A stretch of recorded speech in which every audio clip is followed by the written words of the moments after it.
Traditionally, a 35mm camera would take an image that is a 3:2 aspect ratio. The film is exposed through a gate that is 24mm by 36mm or 35mm diagonally. This creates a standard image that's a 3:2 aspect ratio, but sometimes that's just not enough image. That's where something like this comes in. This is the Fuji TX1, a panoramic 35mm film camera, and though it sounds a lot like the digital XT1, they couldn't be more different. Now you might think, a panoramic camera, that's nothing special. I have a point and shoot that can also do panoramic photos.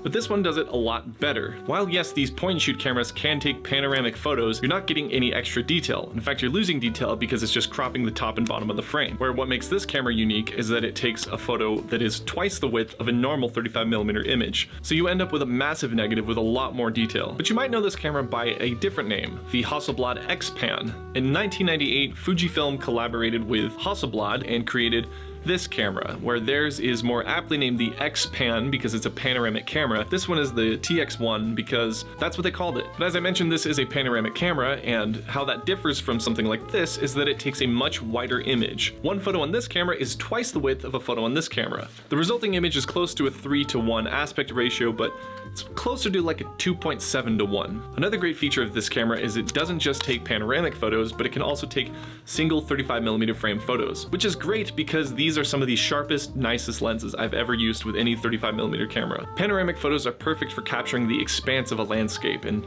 this camera is one of the best tools for the job.